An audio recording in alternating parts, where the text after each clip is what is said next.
Discuss about the sector and segment of a circle. Circle के sector को और segment को पहले हम लोग समझें कि सेक्टर क्या होता है, सेक्टर हम लोग किस तरीके से माइनर सेक्टर और मेजर सेक्टर के फॉर्म में डिफाइन कर सकते हैं, और इसी तरीके से सेगमेंट भी होंगे, सेगमेंट्स में भी माइनर सेगमेंट और मेजर सेगमेंट में डिफाइन किया जाता है। तो पहले इन टर्म्स को समझ लें कि सेक्टर और सेगमेंट होते क्या है। चलिए सर्कल बना लें।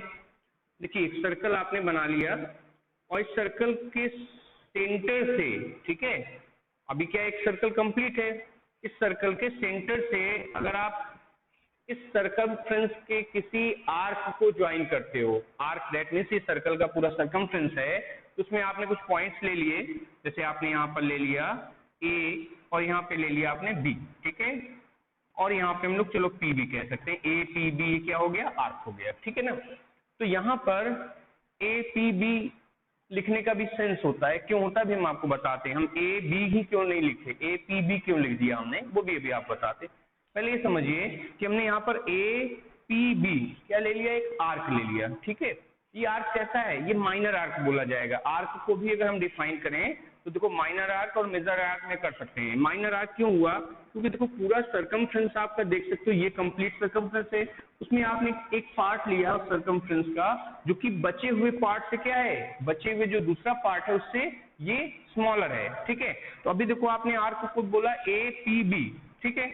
अब अगर हमको इस आर्क को डिफाइन करना होगा तो हम यहाँ पे क्या लिख लेंगे, क्यू। इस जो रिमेनिंग आर्क है उसको आपने यहाँ पे लिख दिया क्यू। तो आप देख सकते हो आर्क को टू पार्ट में हम लोगों ने डिवाइड कर लिया, आर्क को टू पार्ट में आपने डिवाइड कर लिया। एक पार्ट हो गया आपका ए पी बी,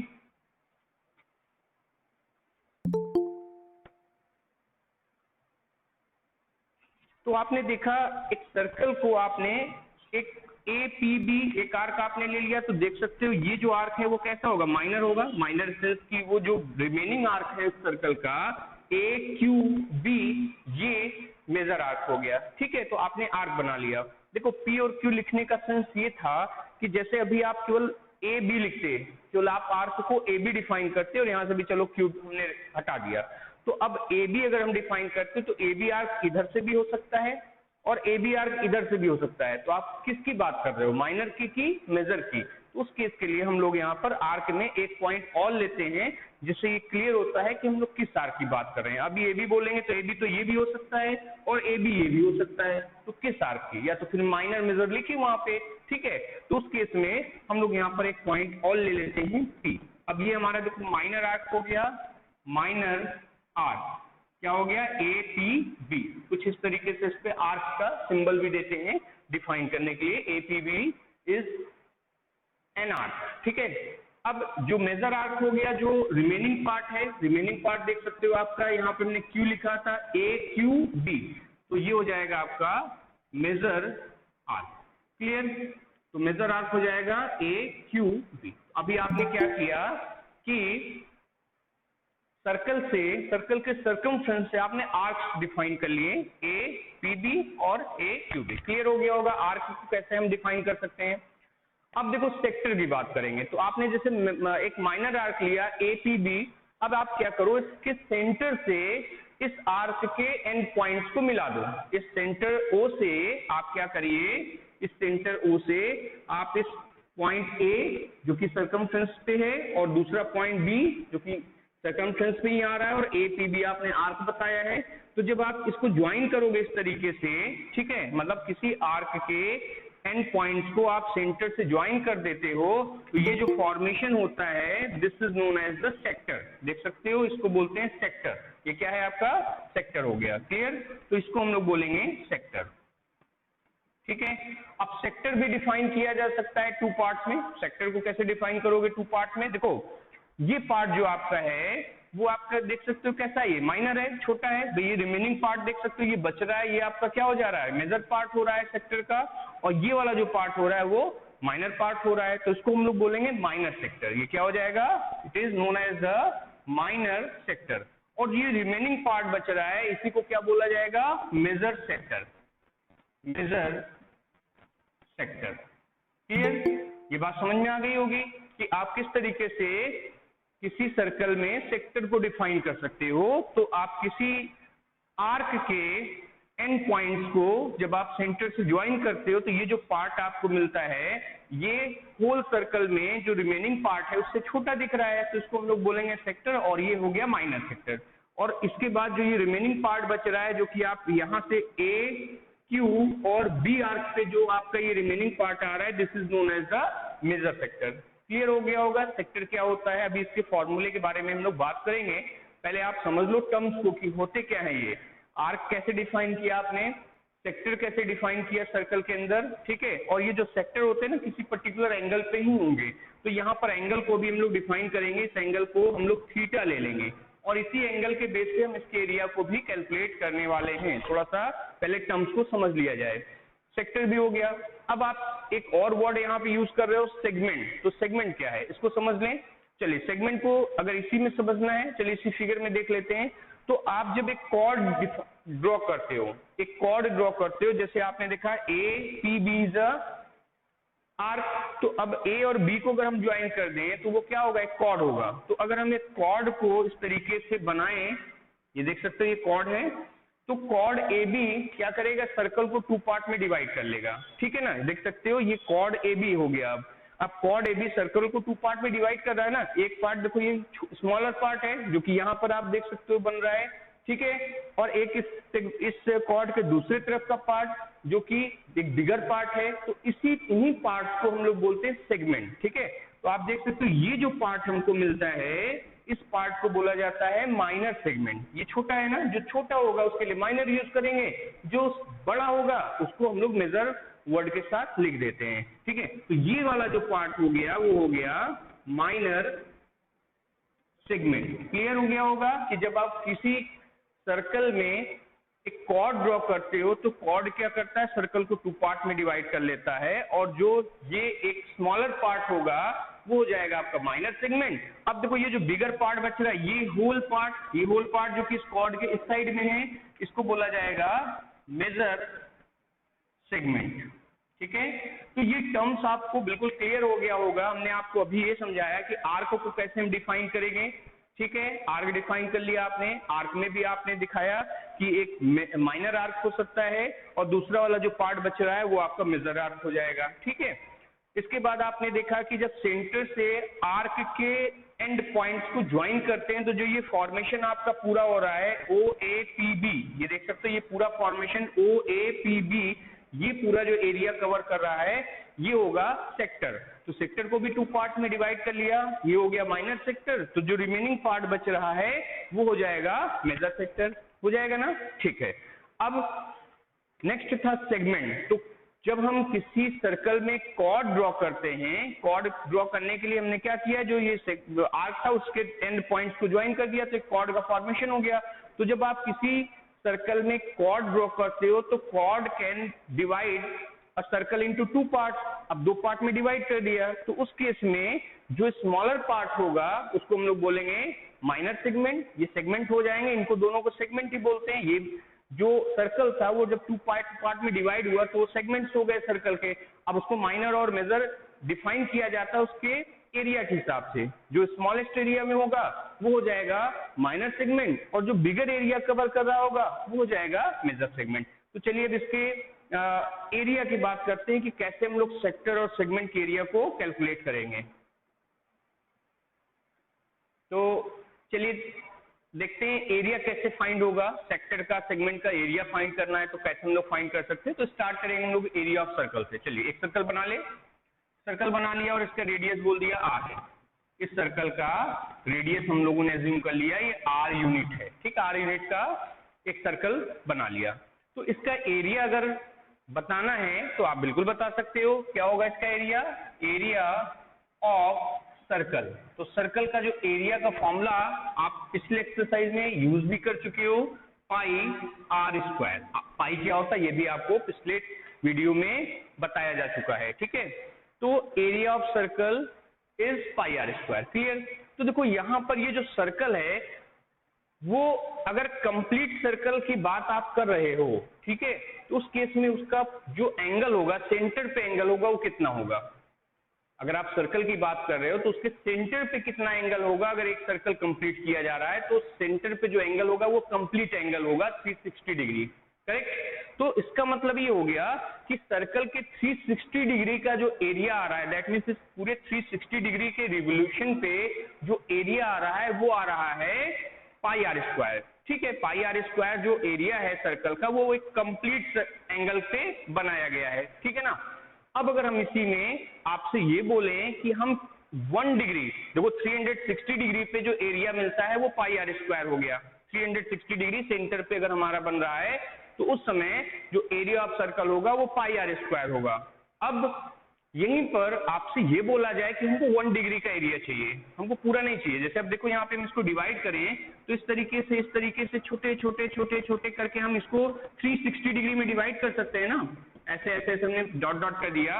अगर ये 1 degree 1 degree 1 degree 1 degree 1 degree 1 degree 1 degree चलते जाएं तो 1 डिग्री करके ये पूरा कितना डिवाइड हो जाएगा, 360 पार्ट में डिवाइड होगा ना। तो अब आपसे अगर ये बोला जाए कि इस 1 डिग्री का, इस सर्कल के सेंटर पे जो 1 डिग्री का फॉर्मेशन हो रहा है उस पार्ट का एरिया हमको चाहिए, तो इस 1 डिग्री के पार्ट का अगर एरिया निकालना होगा तो आप क्या करोगे, एरिया ऑफ सर्कल को 360 से डिवाइड कर दोगे, क्योंकि कंप्लीट 360 डिग्री होने पे जो एरिया ऑफ सर्कल मिलता है वो होता है पाई आर स्क्वायर। तो एरिया अगर 1 डिग्री का निकाला जाएगा तो क्या हो जाएगा, एरिया ऑफ सेक्टर, इसको हम लोग सेक्टर डिफाइन करेंगे ना। अब देखो यहाँ पर अगर 1 डिग्री लोगे तो ये कुछ पार्ट जो हम लोग को मिलेगा वो एक सेक्टर का फॉर्मेशन कर रहा है।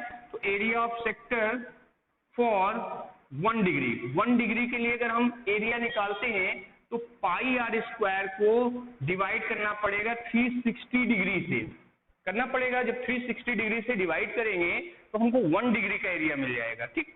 अब इसी तरीके से आप किसी भी एंगल पे अगर सेक्टर का एरिया निकालना चाहते हो तो बिल्कुल इस तरीके से अब निकाल सकते हो। अब क्या होगा कि हमने 1 डिग्री के लिए निकाला तो 360 से डिवाइड किया।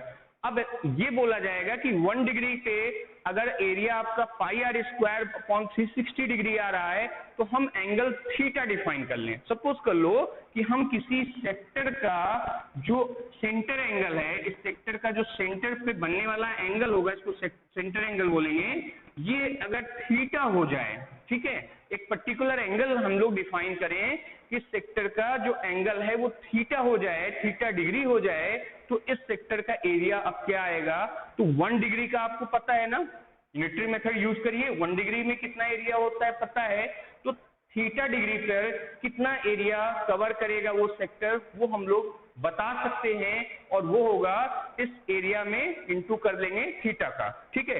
तो area of sector for theta degree, हम लोग यहाँ पे थीटा डिग्री एंगल को डिफाइन कर रहे हैं, ठीक है। थीटा क्या है, theta is use to measure the angle, ये ग्रीक लेटर है, परेशान नहीं होना है कि थीटा क्या आ गया नया चीज, ये एंगल का मेजरमेंट करने के लिए एक नोटेशन है थीटा, ठीक है।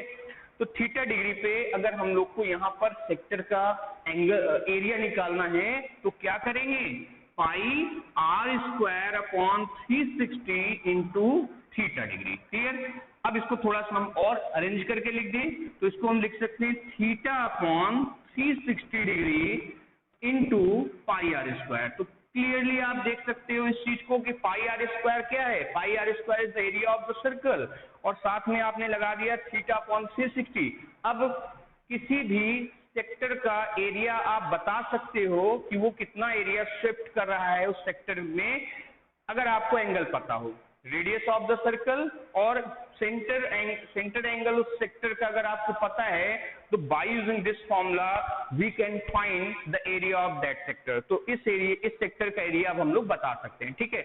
ये तो हो गया माइनर सेक्टर की बात, ठीक है। सपोज कर लेते हैं कि जो थीटा है वो लेस देन 180 ही होगा, तो लेस देन 180 दैट मीन्स कि एक माइनर सेक्टर ही बनाएगा।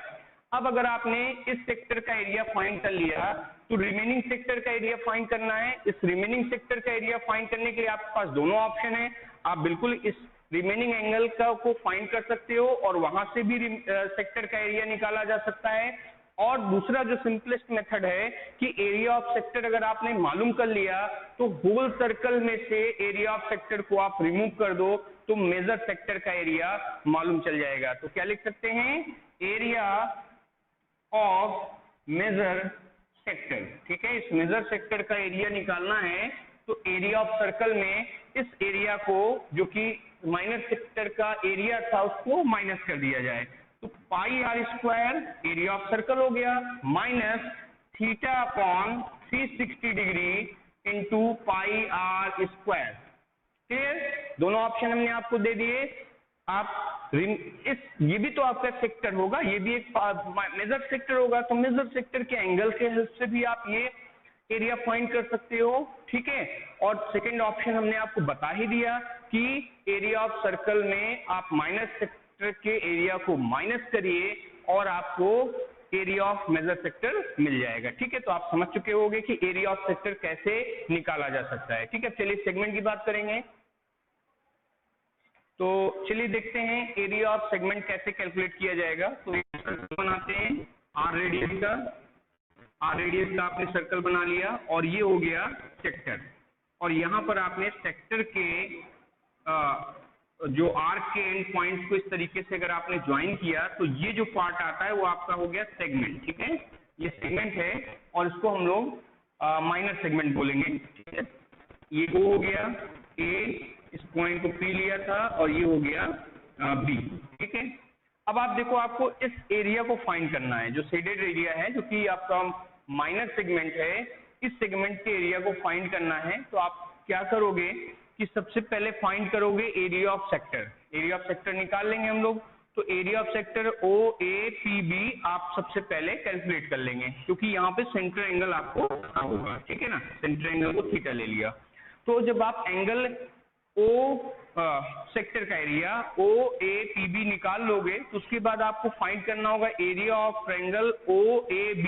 और आप समझ सकते हो इस चीज को कि जब एरिया ऑफ सेक्टर OAPB में एरिया ऑफ ट्रायंगल OAB को माइनस करोगे तो आपको मिलेगा एरिया ऑफ माइनर सेगमेंट। ठीक है, तो इसको हम लोग कुछ इस तरीके से लिख लें कि area of segment is equal to, आप लिखेंगे area of sector OAPB minus area of triangle OAB।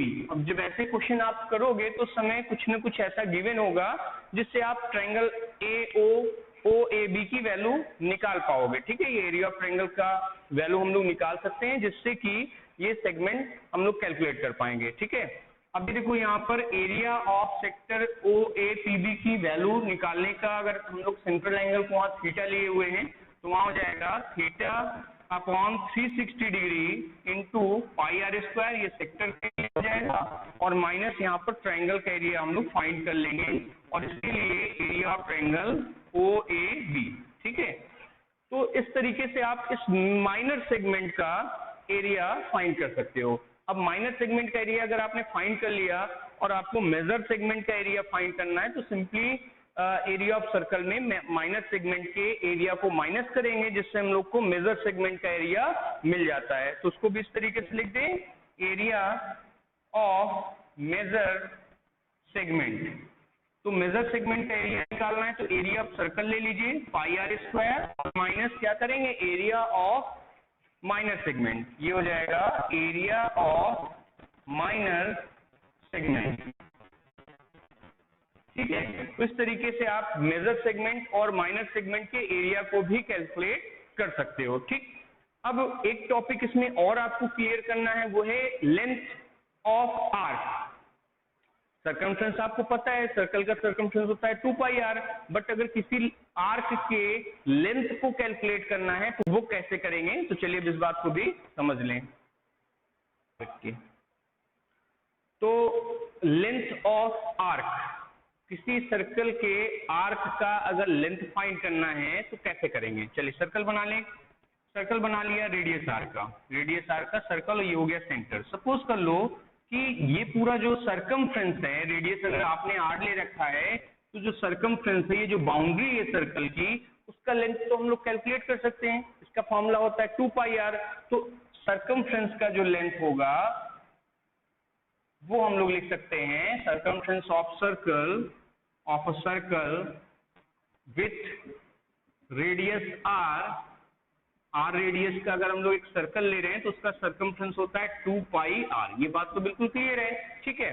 तो आप इस चीज को समझिए कि जब आप सर्कल पूरा कंप्लीट करते हो तो उसका जो सरकमफ्रेंस आता है, जो उसकी बाउंड्री आती है, वो होती है 2πr।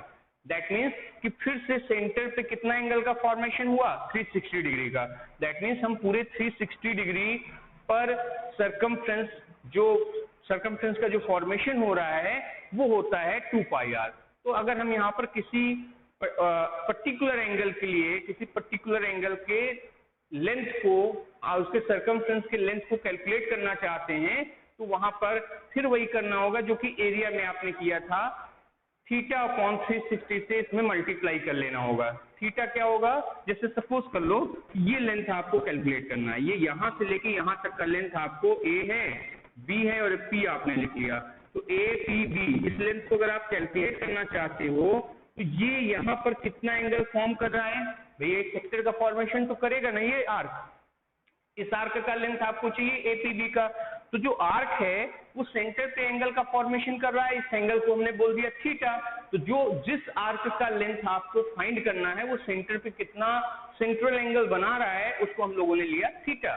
और अब इस लेंथ को कैलकुलेट करना है तो क्या लिख सकते हैं, लेंथ ऑफ आर्क, इस एपीबी आर्क का लेंथ अगर हम निकालने जा रहे हैं, ठीक है, तो वो हो जाएगा थीटा अपॉन 360। ये क्यों हो रहा है, ये बात आपको समझ में आ रही है क्योंकि इस एरिया में भी आपने इसी केस को समझा था। तो थीटा अपॉन 360 और इनटू आप क्या लिख लोगे 2πr।